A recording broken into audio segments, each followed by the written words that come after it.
The fluorescent lights buzzed overhead like angry hornets, casting harsh shadows on the linoleum floor of the bustling supermarket. In aisle 7, amid stacks of canned goods and forgotten shopping carts, Elias Harper's frail body crumpled without warning, his cane clattering away as he hit the ground with a thud that silenced the chatter around him. As shoppers gasped and rushed forward, a small, weathered envelope slipped from his coat pocket, fluttering open to reveal a faded photograph and a crumpled letter that would unravel secrets long buried in the heart of a lonely old man. Elias's vision blurred as the world tilted sideways, the pain in his chest sharp like a knife twisting slowly. He had felt it coming all morning, the tightness, the dizziness, but he pushed on, determined to complete his meager shopping list: a loaf of bread, some milk, and a can of soup.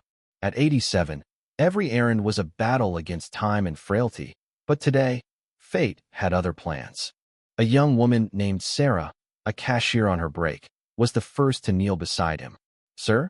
Sir, can you hear me?" she called, her voice trembling as she fumbled for her phone to dial emergency services.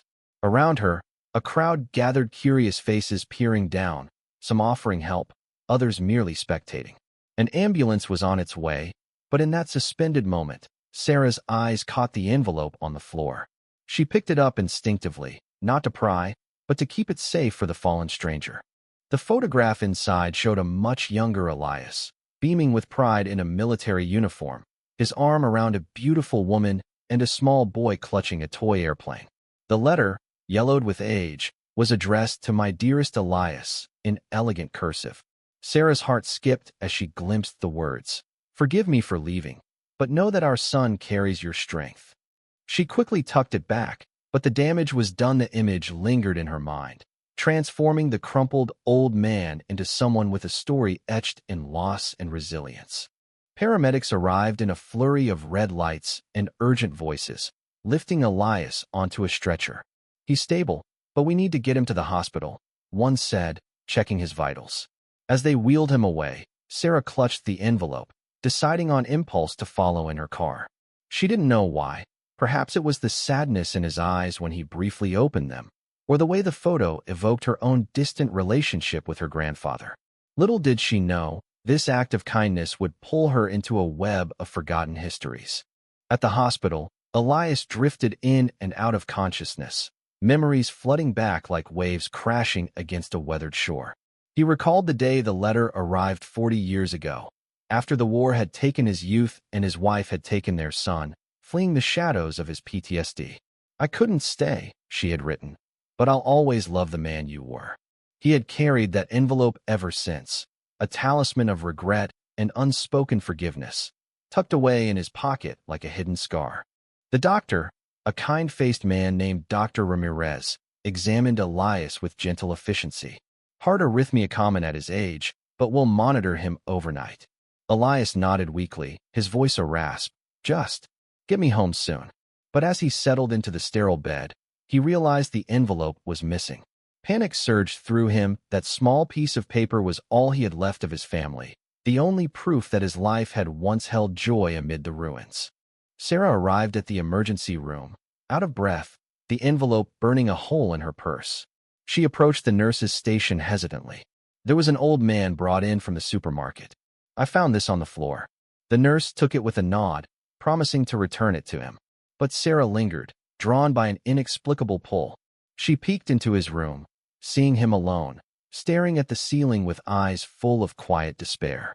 On a whim, she entered. "Hi, I was there when you fell. I thought you might want this back." Elias's eyes widened as she handed him the envelope. You saw it," he whispered, his hands trembling. Sarah nodded, sitting beside him. "It looked important. The photo. Your family." Tears welled in his eyes, unbidden after decades of stoicism. "Was my family. Lost them long ago." In that vulnerable moment, Elias began to share fragments of his past, the jungles of Vietnam, where he earned a Purple Heart, the nightmares that drove his wife away, the son he never saw grow up. As the night wore on, Sarah listened, her own life paling in comparison. She was 25, stuck in a dead-end job, estranged from her family after a fallout over her dreams of becoming an artist. Elias's story stirred something in her, a reminder that regrets could fester if left unspoken. "You know," she said softly, "it's never too late to reach out." Elias chuckled bitterly. "At my age? He's probably forgotten me." But her words planted a seed, fragile yet persistent. The next morning, Elias was cleared for discharge, his heart steadied by medication. Sarah offered to drive him home, and he accepted, surprised by his own trust in this stranger. His small apartment was a time capsule, faded wallpapers, dusty bookshelves filled with war memoirs, and a single framed photo identical to the one in the envelope. "This is where I wait for the end," he said with a sigh, sinking into his armchair. Sarah glanced around, noticing a stack of unopened letters on the table. "What are those?" Elias hesitated. "Bills, mostly, and one from a detective agency. I hired them years ago to find my son, but never had the courage to open the reply." Her eyes lit up. "Let's open it now? Together." With shaking hands, he tore the seal, revealing an address and a name. Jonathan Harper, living just 2 states away, now a father himself. Emotion choked Elias as he read the details. Jonathan had searched for him too, but life had pulled them apart. "He wants to know me?" Elias murmured, disbelief mixing with hope. Sarah smiled, tears streaming down her face. "See? What spilled from your pocket didn't just change everything for you, it might change it for him too." But as they planned a reunion, a knock at the door interrupted. An unexpected visitor stood there, a middle-aged woman with eyes mirroring Elias's. "Dad?" she said, her voice breaking. It was his daughter, whom he never knew existed, born after his wife left and hidden in the letter's unspoken lines. The twist hit like a thunderbolt, reshaping the narrative of loss into one of hidden blessings. The woman's arrival sent shockwaves through the room, her presence a ghost from a past Elias thought was sealed shut. "I'm Emily," she said, stepping inside with tentative grace, clutching a worn photo album. "Mom told me about you before she passed last year. I found your name in her things. And then I saw the news about the supermarket incident online. It led me here." Elias stared, his heart pounding anew, not from illness, but from the avalanche of emotions. The letter had mentioned only Jonathan, but hidden in its folds was a postscript he had overlooked in his grief. "Our daughter asks about you every day." How had he missed it? Age, denial, or the weight of years had blinded him. Sarah, still by his side, squeezed his hand reassuringly, her role shifting from stranger to anchor in this storm. Emily sat across from him, opening the album to reveal snapshots of a life parallel to his own: birthday parties, graduations, a wedding, all without him. "Mom said you were a hero, but broken by the war. She wanted to protect us." Elias's voice cracked as he replied, "I was broken. I let the darkness win." The conversation flowed like a dam bursting, regrets pouring out alongside stories of survival. Emily shared how she had become a teacher, inspired by tales of her father's bravery, while Elias recounted missions that haunted his dreams. Sarah excused herself to make tea, giving them space, but she couldn't help overhearing the laughter mixed with tears. It reminded her of her own fractured family, her grandfather, a veteran like Elias, whom she hadn't spoken to in years after a silly argument. Pulling out her phone, she texted him, "Thinking of you. Can we talk?" The reply came swiftly, "I'd love that." A small twist in her own story, sparked by this unexpected chain of events. As evening fell, Emily revealed another layer. Jonathan, her brother, was on his way. "I called him after seeing the news. He's driving through the night." Elias's eyes filled with terror and anticipation. "What if he hates me?" Emily touched his arm. "He doesn't. He has questions, like I did, but mostly love." The night stretched on, filled with anecdotes, Elias describing the toy airplane in the photo, a gift for Jonathan's 5th birthday, and Emily sharing how that same plane sat on her brother's mantle as a cherished heirloom. Sarah stayed, compelled by the unfolding drama. She helped prepare a simple meal, the apartment transforming from a tomb of solitude to a haven of reconnection. In the quiet moments, Elias confided in her. "That collapse. It was a curse and a blessing. If not for you picking up that envelope, none of this happens." Sarah blushed. "I was just there. Fate, maybe." But deep down, she felt the human value in it all, the ripple effect of one kind act echoing through lives. Jonathan arrived at dawn, his face a mirror of young Elias, etched with lines of a life well lived. The reunion was raw, hugs that lingered, words stumbling over apologies and forgiveness. "Dad, I searched for you," Jonathan said, voice thick. "But Mom said you needed space." Elias wept openly. "I needed you more." Emily joined the embrace, the family circle closing after decades apart. Yet, amid the joy, a subtle twist emerged. Jonathan brought news of a community center he ran for veterans, struggling with funding. "Your story, Dad, the war hero who carried on Allenite, could inspire donations." Elias, hesitant at first, agreed to share his tale. Sarah, inspired, offered to illustrate a booklet with her art skills, dusting off her long-neglected passion. Days turned into weeks, with Elias recovering under the care of his children. Sarah became a frequent visitor, her bond with Elias evolving into a surrogate grandfather-granddaughter relationship. She reconciled with her own family, the supermarket incident serving as a catalyst for healing old wounds. Elias's apartment buzzed with life, grandchildren visiting, laughter filling the air where silence once reigned. But shadows lingered. Elias's health remained fragile, reminders of mortality in every pill he swallowed. One evening, as they pored over old photos, Emily uncovered a medal tucked away in a drawer, a silver star for valor. "Why hide this?" she asked. Elias sighed. "Didn't feel like a hero after losing you all." Jonathan nodded. "You are now, for finding your way back." The community center fundraiser became a turning point. Elias spoke at the event, his voice steady despite nerves, recounting not just battles won, but the internal war against despair. The audience, moved, pledged support, saving the center. Sarah's illustrations captured the essence, portraits of resilience that hung on the walls, immortalizing the human spirit. Through it all, the envelope sat on Elias's nightstand, no longer a burden but a bridge. It symbolized how vulnerability could spark change, how one spill in a supermarket aisle could mend broken hearts.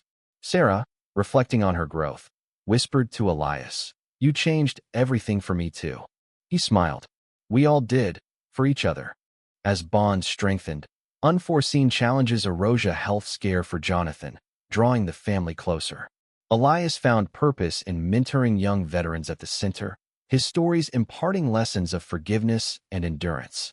The twist of Emily's arrival had not only reunited them, but highlighted the unseen threads connecting lives. With the community center thriving, Elias discovered a newfound vigor, his days filled with purpose beyond mere survival.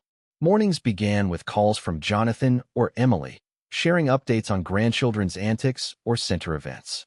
Sarah, now a regular, brought sketches that evolved into murals depicting veterans' journeys, symbols of hope adorning the walls. Yet, life wove in another unexpected thread. During a routine checkup, Dr. Ramirez pulled Elias aside. "There's someone here who'd like to meet you, an old comrade from your unit." Enter Marcus, a grizzled veteran in a wheelchair, his face lighting up at the sight of Elias. "Harper? Thought you were a ghost." The two embraced, decades dissolving in shared memories of foxholes and fallen friends. Marcus's arrival was the twist Elias never anticipated. He had been searching for survivors of their platoon, compiling a memoir to honor the lost. "Your name kept popping up in letters from the front," Marcus explained, pulling out a bundle of correspondences. Among them was one from Elias's wife, written during the war. "Tell him I wait with our child." It revealed she had reached out, but the letter never made it through the chaos.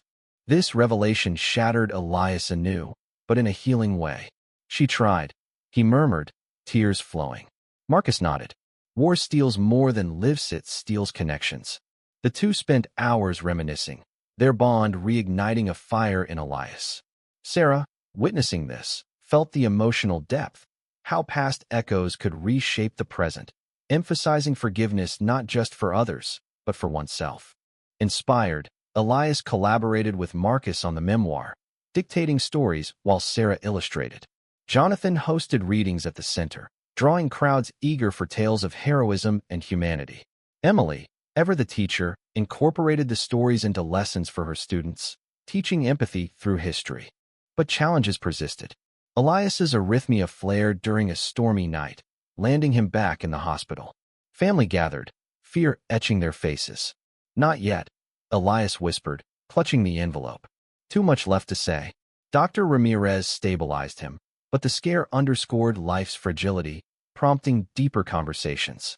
Jonathan confessed his own regrets, missed opportunities with his kids, while Emily shared fears of inheriting familial distance. Sarah, drawing strength from them, pursued her art full-time, quitting the supermarket job. "You all showed me it's never too late," she told Elias. He beamed, pride swelling. The twist with Marcus extended beyond friendship. He introduced funding from a veterans organization, expanding the center into a haven for more souls. As seasons changed, Elias celebrated his 88th birthday, surrounded by loved Onisa, far cry from solitary suppers.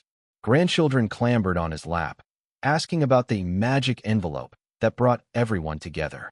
He laughed, recounting the supermarket fall with dramatic flair, turning pain into a parable of serendipity. Marcus became a fixture, his wheelchair a symbol of unyielding spirit. Together, they visited graves of comrades, laying flowers and sharing silences heavy with respect. One such trip revealed another surprise: a letter from a surviving family member, thanking Elias for saving their father's life in battle. "You changed everything for us," it read, mirroring the title of his own transformation. The memoir's publication was a triumph, reviews praising its raw emotion and humanistic core. Elias held the book, fingers tracing his name, feeling worthy at last. Sarah's illustrations captured the essence, faces etched with pain and perseverance, reminding readers that every pocket holds untold stories. Yet, amid celebrations, Elias sensed an undercurrent of finality. His health waned subtly, breaths shorter, steps slower. He confided in Sarah, "I've lived more in these months than in years." She hugged him, whispering, "And you've taught us to live fully." The family planned a trip to his wife's grave, a pilgrimage for closure. En route, conversations turned introspective. Jonathan admitted, "I blamed you for absence, but now I see the war's shadow." Emily added, "We all carry pockets of pain, it's what we spill that matters." Marcus chuckled, "Amen to that." At the gravesite, Elias placed the envelope beside flowers, whispering forgiveness. Wind rustled leaves, as if in response. Returning home invigorated Elias, but fate twisted again. A young veteran at the center, struggling with PTSD, reminded him of his younger self. Mentoring became his legacy, imparting wisdom. "Let it spill, your story can heal." Sarah captured this in a portrait, Elias's eyes alight with purpose. As winter approached, bonds deepened, each person changed by the chain reaction from that fateful isle. Elias reflected on the human value, the kindness of strangers, the resilience of family, the unexpected twists that weave lives together. Winter blanketed the town in snow, mirroring the quiet peace settling over Elias's life. The center bustled with holiday events, veterans sharing warmth amid the cold. Elias, bundled in his coat, read from the memoir to a rapt audience, his voice steady, infused with the kitsch of hard-won wisdom. Sarah's art gallery debut featured pieces inspired by his story, canvases of spilled envelopes symbolizing revelation. "This is for you," she said, unveiling a portrait of Elias in the supermarket, light breaking through shadows. He teared up, hugging her like a daughter. "You've given me colors in a gray world." Family gatherings became routine, grandchildren's laughter echoing. Jonathan's kids called him Grandpa Hero, begging for war tales sanitized into adventures. Emily's students sent letters, thanking him for lessons in empathy. Marcus, ever the companion, joked, "We're the dynamic duo, old but gold." Yet, a final twist loomed. During a checkup, Dr. Ramirez discovered a complication in aneurysm, inoperable at Elias's age. "Months, maybe," he said gently. Elias absorbed it stoically. "I've had a second chance, that's more than most." Breaking the news to family was heart-wrenching, tears flowing freely. The revelation galvanized them. Jonathan moved closer, Emily took leave, Sarah visited daily. They created a memory jar, filling it with notes of gratitude and stories. Elias read them nightly, each one a balm. "Your collapse saved us all," one from Emily read, highlighting the profound change. Marcus shared his own near-death experience, offering solace. "We spill our truths before the end, that's the real heroism." Together, they completed a sequel to the memoir, focusing on post-war lives, emphasizing human connections over battles. As spring hinted at arrival, Elias weakened, bedridden but spirited. Visitors streamed, encounter patrons, old friends unearthed by the book's fame. A young man, the veteran he mentored, credited Elias with saving his marriage. "You taught me to let it out." The ripple continued, lives touched indirectly. Sarah organized a farewell gathering, not morbid but celebratory. Elias spoke last. "That pocket spill wasn't accident, it was destiny's nudge. Cherish your stories, forgive the past, embrace the unexpected." Applause mingled with sobs, the room alive with emotion. In quiet moments, Elias reflected on the journey from isolation to interconnection. The envelope, now framed, symbolized transformation. What spilled changed everything. He murmured, peace washing over him. One serene evening, surrounded by loved ones, Elias slipped away, a smile on his lips. The family mourned, but celebrated his legacy. The center renamed in his honor, the memoir inspiring thousands. Sarah painted a mural of him, envelope in hand, rays of light spilling forth. Jonathan and Emily grew closer, honoring his wish for unity. Marcus carried on the stories, ensuring Elias's voice endured. Sarah reconciled fully with her grandfather, bridging generations. In the end, the supermarket aisle became legend, a reminder that vulnerability sparks humanity's greatest changes. Lives intertwined, regrets redeemed, hope eternal. The autumn leaves swirled like forgotten memories around the weathered bench where Eleanor Hargrove sat, her frail hands clasped tightly in her lap, as if holding onto the last threads of a life unraveling. The sun dipped low, casting long shadows that seemed to whisper secrets of solitude, but it was the suitcase at her feet, old, scuffed leather with brass latches dulled by time, that drew the eyes of passers-by, until one concerned soul dialed the authorities. When the officers arrived, their boots crunching on the gravel path, they approached with cautious words, but Eleanor's vacant stare and refusal to speak ignited their suspicions, leading them to pry open the case. And what spilled out wasn't danger, but a torrent of history that froze them in stunned silence. Officer Ramirez, a young man with a badge still shiny from the academy, knelt down first, his partner, Sergeant Mills, hovering with a hand on her radio. The suitcase creaked open like a Pandora's box of emotions, revealing not weapons or contraband, but stacks upon stacks of yellowed letters tied with faded ribbons, black and white photographs curling at the edges, and a single, tattered journal bound in cracked leather. Ramirez picked up a photo at random, a young woman in a wedding dress, beaming beside a handsome soldier.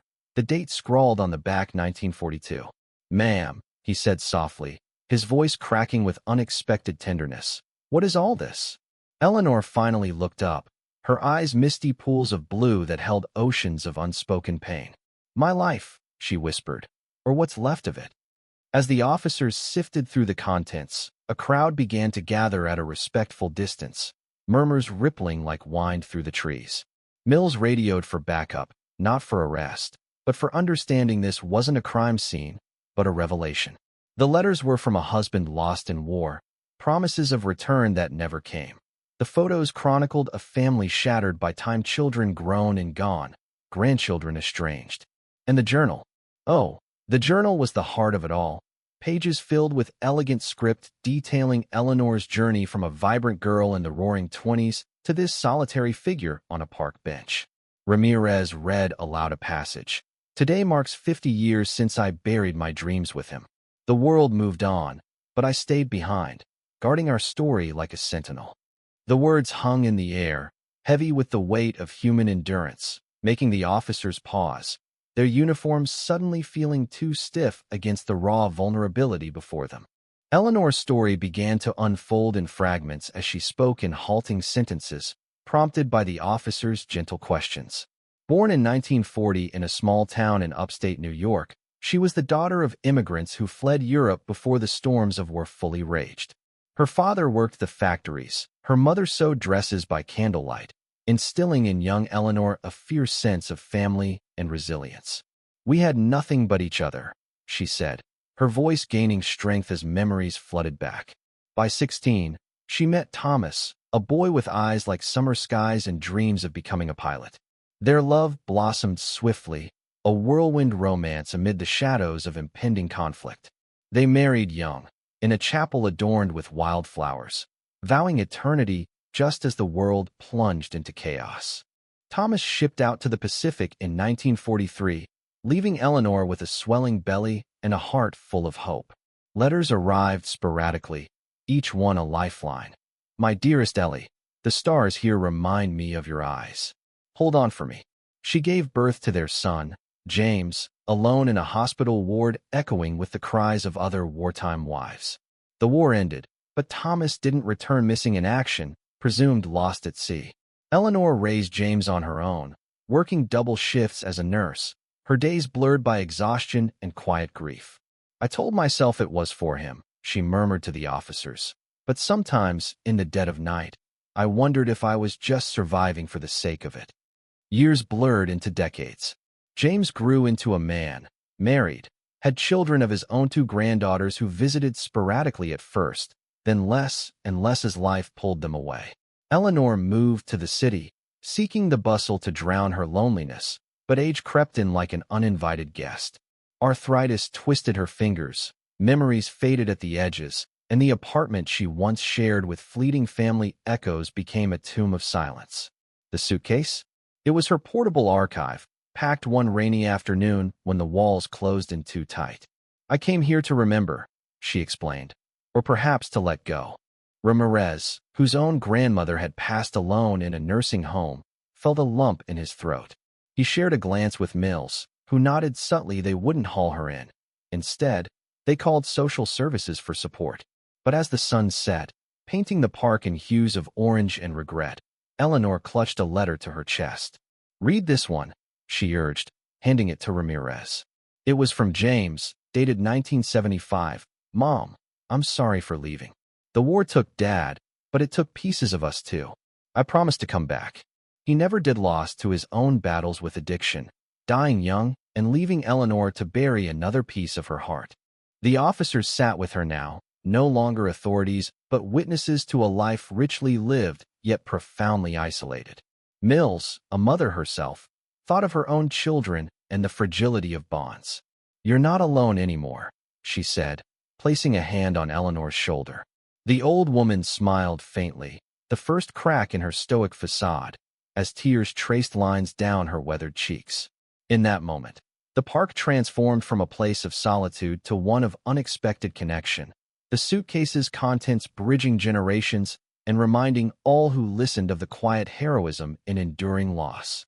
As night fell, stars peeking through the canopy like distant promises, Eleanor began to share more. The journal detailed not just sorrow, but acts of quiet kindness, volunteering at veteran homes, helping neighbors through hard times, even adopting stray cats that reminded her of lost loves. "I built a family from strangers," she said, her voice laced with a mix of pride and melancholy.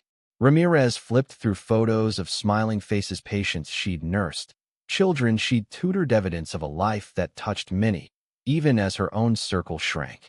Social services arrived, a kind-faced woman named Clara who specialized in elder care. She listened intently, her notebook filling with notes, but it was clear this wasn't just protocol, it was compassion in action. Eleanor hesitated at first, the idea of leaving her bench sanctuary daunting, but Clara's gentle persuasion won out. "We'll find you a place where stories like yours are cherished," she promised. As they helped Eleanor stand, her suitcase repacked with care, a young boy from the crowd approached shyly, holding out a flower he'd picked. "For you, Grandma," he said, unaware of the depth, but feeling the pull of humanity. The officers watched as Eleanor was led away, her steps slow but steadier with support. Ramirez turned to Mills. "That could be any of us one day," he reflected, the weight of the encounter settling in. In the quiet aftermath, the park bench stood empty, but the air hummed with the echo of a story that stunned not just with its contents, but with its profound reminder. In every solitary figure lies a universe of untold valor and vulnerability, waiting for someone to listen. Yet, as the patrol car pulled away, Ramirez couldn't shake a nagging detail from one of the La Terza postscript mentioning a hidden truth that Eleanor hadn't elaborated on. Little did they know, the suitcase held more layers, and Eleanor's tale was far from fully unpacked. Eleanor's arrival at the elder care center marked a tentative new chapter, the building's warm lights a stark contrast to the park's fading dusk. Clara settled her into a cozy room overlooking a garden, where flowers bloomed defiantly against the encroaching fall. "This is your space now," Clara said, arranging the suitcase on a dresser like a cherished artifact. Eleanor nodded, exhaustion etching deeper lines on her face, but sleep evaded her that night. Instead, she opened the journal under the soft glow of a bedside lamp, her fingers tracing words written decades ago, reliving the twists that shaped her unbreakable spirit. Flashbacks flooded her mind, pulling her back to 1955, when James was 12 and the world seemed poised for recovery. Eleanor had taken a job at a local hospital, her nursing skills honed in the war's shadow. One patient stood out, Mr. Harlan, a veteran like Thomas, scarred by battles both seen and unseen. He shared stories of the front lines, igniting in Eleanor a spark of connection she'd thought extinguished. "You're stronger than you know," he'd told her, his voice gravelly from years of silence. Their friendship blossomed into something deeper, a quiet romance that filled the voids left by loss. But Harlan's health declined rapidly, lung damage from the war claiming him within months. In his final days, he gifted her a locket with his photo, whispering, "Carry me with you, Ellie." The locket now dangled from the suitcase's handle, a silent guardian. James, witnessing his mother's brief happiness and subsequent grief, grew distant, resenting the ghosts that haunted their home.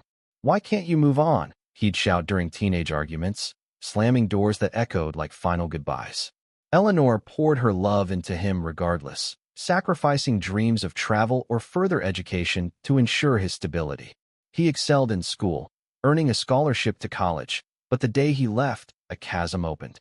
Letters from him arrived at first, full of excitement about city life, but they tapered off as he chased ambitions that pulled him further away. In the center, Eleanor found unexpected camaraderie among residents. Mrs. Lydia, a spry 80-year-old with a wit sharper than her knitting needles, befriended her over breakfast. "Saw the cops on the news last night. Your suitcase made headlines." Lydia chuckled, her eyes twinkling. The story had gone viral, a local reporter framing it as the suitcase of secrets. Elderly woman's treasures touch hearts. Eleanor blushed, unaccustomed to attention, but it stirred something within. Perhaps it was time to share more than fragments. Ramirez visited the next day, off-duty, compelled by an inexplicable pull. "I couldn't stop thinking about your story," he admitted, sitting across from her in the garden. Eleanor smiled faintly, offering him tea. As they talked, she revealed more from the journal. Her volunteer work in the 1960s, aiding civil rights marches despite risks, driven by a belief in justice born from her own injustices. "Loss teaches empathy," she said, her voice steady. Ramirez shared his own tale: immigrant parents, a grandmother left behind in Mexico, and a bond formed, generational divides bridging through shared humanity. But midway through their conversation, a twist arrived unannounced. A knock at the door revealed a middle-aged woman, her features a mirror of Eleanor's youth, clutching a newspaper clipping. "Grandma," she whispered, tears welling. It was Sophia, one of James's daughters, estranged for years after family rifts. The viral story had reached her via social media, jolting her from complacency. "I thought you were gone," Dad said. Her words trailed off, guilt etching her face. Eleanor stood frozen, then enveloped Sophia in a hug that released decades of pent-up longing. "You're here now," she murmured, the embrace a salve for old wounds. Sophia's arrival shifted everything. She explained James's descent, success in business masking inner turmoil, addiction claiming him in 1990. "He regretted leaving you," she confessed, pulling out a photo of James on his deathbed, a letter to Eleanor clutched in his hand and delivered until now. It read, "Mom, forgive me. Your strength was my anchor, even when I drifted." Tears flowed freely as Eleanor read. The words mending fractures she hadn't known still bled. Lydia, overhearing from the hallway, joined them, adding her own twist. "I knew your husband, Thomas. We served together briefly, spoke of you endlessly." This revelation stunned Eleanor. Lydia produced a faded medal, a token from Thomas passed to her in his final moments. "He wanted you to have this," Lydia said, placing it in Eleanor's palm. The medal, engraved with valor, symbolized not just war heroism, but the enduring love that survived oceans and time. As days passed, the center buzzed with Eleanor's story. Residents shared their own suitcases of memories, figurative troves of letters, photos, regrets, fostering a community of healing. Sophia stayed, committing to weekly visits, bringing her own children to meet their great-grandmother. "You've given us a legacy," Sophia said, helping Eleanor organize the suitcase's contents into a scrapbook. Ramirez returned often, inspired to volunteer at the center, his perspective on duty forever altered. "It's not just about enforcing laws," he told Mills later. "It's about protecting stories." Eleanor, once adrift, found anchorage in these connections, her journal gaining new entries of hope rather than sorrow. Yet, as Sophia delved deeper into the letters, she uncovered a hidden envelope marked, "For my family, open when ready." Inside, a document that promised to upend everything. A will, not of material wealth, but of untold secrets from Eleanor's past, hinting at a sibling James never knew about. The envelope seal broke with a whisper that echoed like thunder in the quiet room, Sophia's hands trembling as she unfolded the yellowed paper. Eleanor's eyes widened, a mix of apprehension and relief washing over her face. This was the heart of her guarded truth, buried for over 70 years. "I never told anyone," she confessed, her voice barely above a breath. "Not even Thomas." The document revealed a birth certificate from 1938, 2 years before her official records began. A baby girl, given up for adoption in secrecy, born from a youthful indiscretion before meeting Thomas. "I was 17, scared, and my parents insisted," Eleanor explained, tears tracing familiar paths. "I named her Rose, after my mother's favorite flower." Sophia gasped, the revelation reshaping family history in an instant. "So I have an aunt out there?" she asked, mind racing with possibilities. Eleanor nodded, pulling out a single photo from the suitcase's hidden compartment, a newborn swaddled in white, her tiny features a prelude to the woman Eleanor became. The adoption agency had promised anonymity, but guilt had gnawed at Eleanor through the decades, fueling her acts of kindness as atonement. "I searched once in the 70s, but hit dead ends," she admitted. Then life happened. Inspired by this twist, Sophia took charge, her tech-savvy skills turning detective. She contacted adoption registries, scoured online databases, and even enlisted Ramirez's help for official channels. Days turned to weeks, the center abuzz with anticipation. Lydia, ever the supporter, shared her own adoption story. "I found my birth mother at 60. It's never too late for miracles." Her words bolstered Eleanor, who found solace in group therapy sessions, voicing pains long silenced. Meanwhile, the viral story evolved, drawing media attention that transformed Eleanor's solitude into a beacon. A local news crew interviewed her, framing the suitcase as a symbol of elder wisdom overlooked. In every forgotten corner, Eleanor told the camera, her voice steady with newfound purpose, lies a story worth hearing.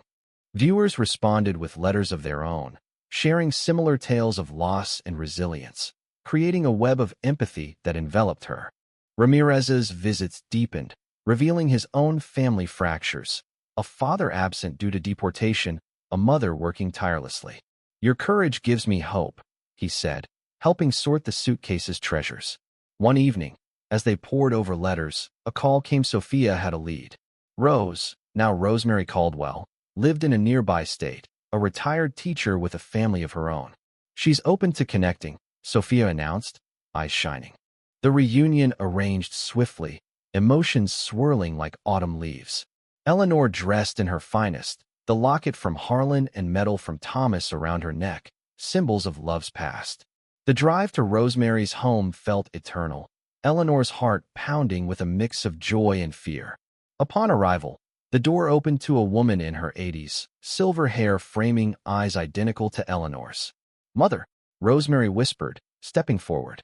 The embrace that followed dissolved years of separation, tears mingling as stories poured forth. Rosemary shared her life, a happy adoption, but always a void. "I wondered about you," she said, showing photos of her children and grandchildren, Eleanor's extended family. They spent hours with the suitcase, letters and photos bridging the gap, A twist emerged.